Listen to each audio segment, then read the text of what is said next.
Hey, listen up, I've tried to tell you this 100 times. Not getting better by lying there pretending to cry. You on repeat, you can't see shit cause you have closed your eyes. You say you listen, but you're missing what it's all about.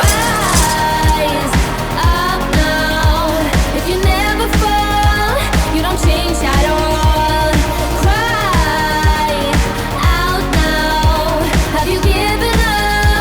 I will never stop, yeah. I try to help you, but you keep reading between the lines. There's nothing there for you to complicate, we're not aligned. You say you listen, but guessing that's just another sign. Not growing up, you're growing old, your life keep passing by. Rise up now. If you never fall, you don't change at all. Cry out now. Have you given up? I will never stop, yeah.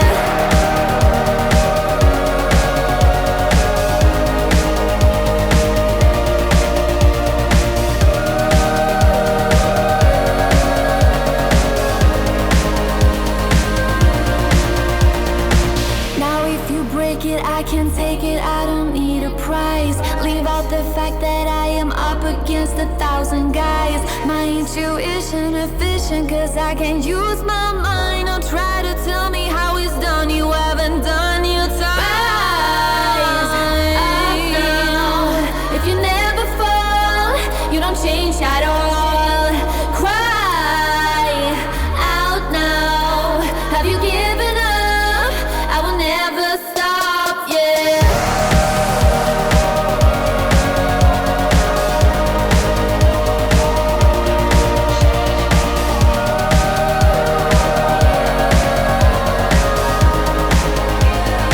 up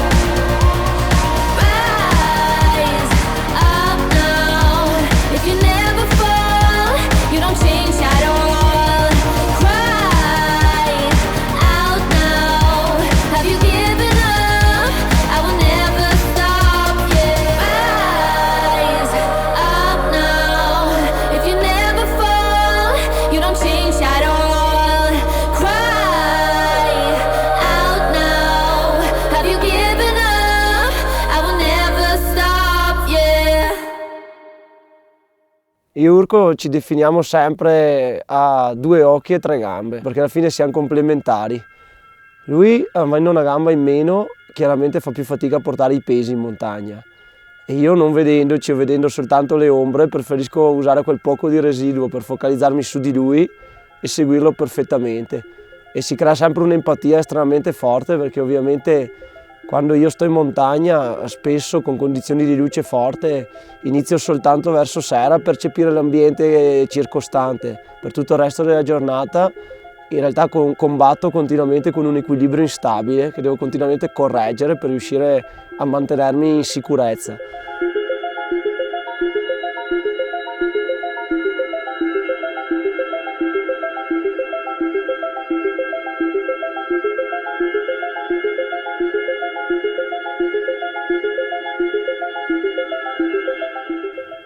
Chiacchiero molto anche perché chiacchierando, ridendo, scherzando sembra che si stiano dicendo cose a caso, ma allo stesso tempo per me è un segnale sonoro che mi aiuta a tracciare una rotta in mezzo a sassi, salti, pendii, ghiaioni e andare. E allo stesso tempo devo avere estrema fiducia, per cui per me è importante che questo contatto verbale sia costante, sia tranquillo, sia sereno, proprio perché più il contatto è sereno, più è costante, più io mi rilasso e più riesco ad andare meglio, riesco ad andare più veloce, anche le persone che sono con me sono più soddisfatte perché si riesce ad avanzare con una buona velocità.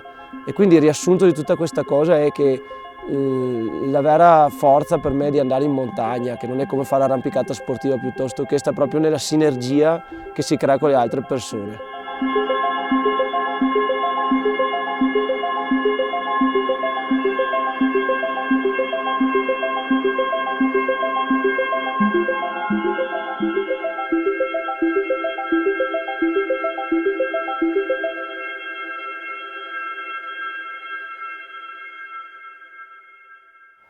A Simone lo conocí en el 2011 en una competición en Arco y lo pude conocer mejor y ya, bueno, ya son 10 años de amistad, de aventuras y viajes.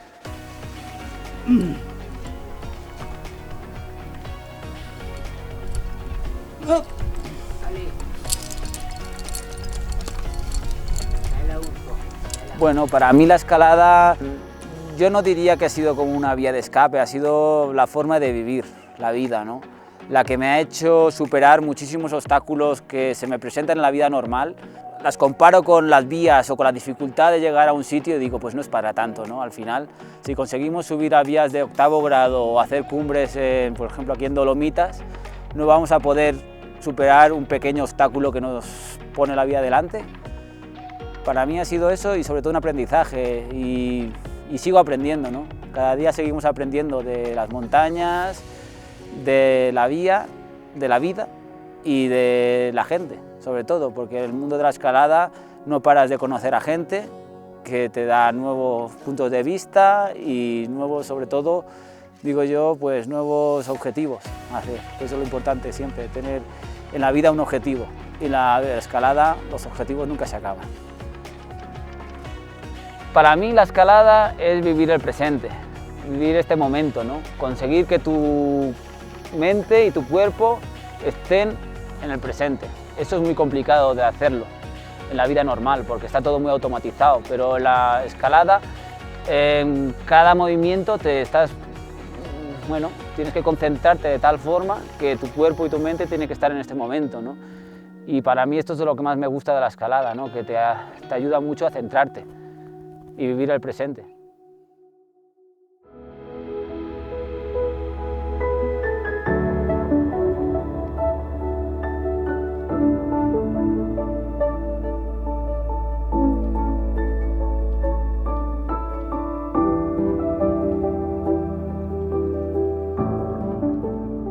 Scalare con Simone per me è una sfida perché si dice sono i suoi occhi, però non sono solo i suoi occhi perché devo interpretarlo in una frazione di secondo prima che lui si sposti perché altrimenti o fa troppa fatica o rischia di cadere. Lui non è uno che si ferma subito, va sempre al massimo, noi abbiamo le radioline, tra di noi diventa un rapporto unico. Passando tanto tempo con lui ho imparato una cosa importante, che è quella di avere sempre voglia di cercare, di essere curiosi, di andare verso nuove sfide e avere sempre questo acceleratore che tende a schiacciare verso il basso.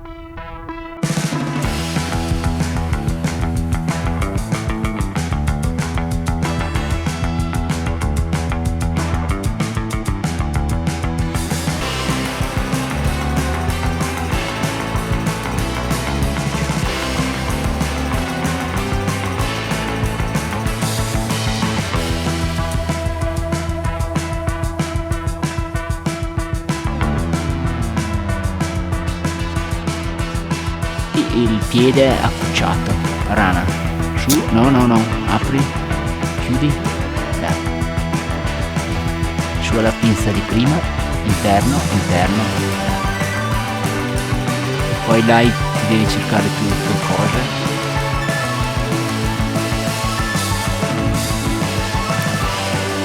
No, devi usare quella costola di destra, secondo me, la vedo tutta bianca.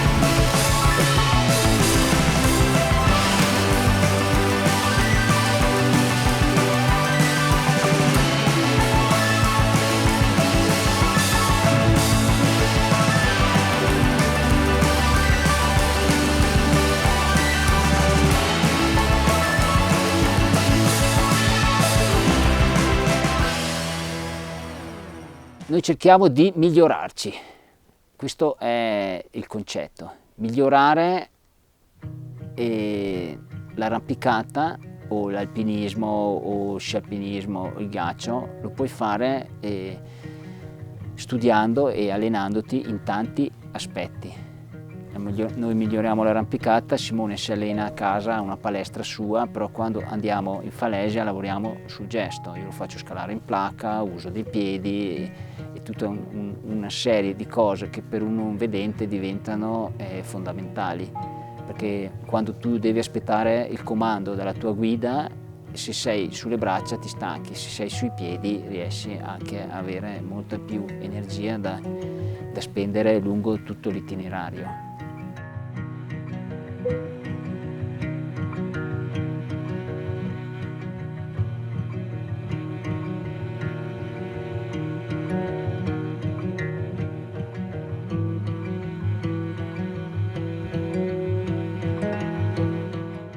Io uso l'ambiente che è la montagna, che di per sé non è un ambiente accessibile, non potrà mai esserlo accessibile, però la montagna è la natura potente, è là, è ferma, è indifferente al fatto che tu ci vada o non ci vada, quindi devi essere tu che impari a rapportarti a lei e lei è sempre equa, ti mette sempre al tuo posto ma allo stesso tempo ti lascia vivere grandissime emozioni e ti trasmette un'energia potentissima. Però la mia sfida è proprio quella di riuscire a stare in questi ambienti e in più star bene. E questo star bene, come dicevo, è legato all'interazione con gli altri. Perché se devo correre, se altri mi stressano, se altri sono nervosi, io devo correre e questo ambiente diventa solo ostilità. Se invece io riesco ad andare col ritmo giusto, trovo una sorta di equilibrio nel disequilibrio che è qualcosa di fantastico. Il modo in cui respiro, dopo aver fatto dei passaggi difficili, e con passaggi difficili non intendo solo passaggi d'arrampicata, intendo anche semplicemente avvicinamenti o sentieri. Il modo in cui riesco a respirare dopo essermi fermato, dopo aver passato il momento più per me insidioso, che poi magari per una persona che vede dice ma va là, era solo un gradino, ma voi dovete pensare che ogni volta che metto il piede e trovo il vuoto, anche se il vuoto è solo di mezzo metro, per me è vuoto. Ma l'attenzione che ho dovuto mettere per fare quel gradino da 1 metro, le emozioni contrastanti che sono subentrate in quegli istanti, muovono mondi interi all'interno di me e questo è una cosa bellissima. E quando riesco a superarli e riesco a permettermi di fermarmi, di staccare il rumore di fondo che ci crea la nostra mente, mi metto a respirare, come respiro in montagna, come respiro in alta quota, non respiro da nessun'altra parte. E quindi sta cosa qua è la cosa che più mi lega a questi ambienti, che più mi porta a continuare a vivere queste esperienze, che spesso, quando mi trovo dentro di esse, mi chiedo ma come mai sono qua a tribolare in questa maniera? Perché sono qua che rischio di distruggermi, slogarmi una caviglia ad ogni passo, di cadere? Perché? Perché quando sono fermo e penso, magari penso a questo, ma quando lo sto facendo, quando sto cercando quell'equilibrio che forse tutti noi cerchiamo, nella dimensione proattiva di ricerca dell'equilibrio mi sento estremamente vivo, mi sento estremamente forte, estremamente presente. E sta cosa qua è quasi una droga per me, mi ha creato una dipendenza fortissima ed è per quello che tribolo e porto con me a tribolare un sacco di gente che poi deve anche sopportarmi per guidarmi, per darmi attenzione, per darmi le informazioni giuste in questi ambienti maestosi, stoici e sempre lì fermi, pronti ad aspettarti, pronti a insegnarti chi sei e insegnarci quanto alla fine siamo parte di qualcosa di più grande di noi. È inutile pensare come ci spingono ad essere chissà chi, è meglio stare ad ascoltare.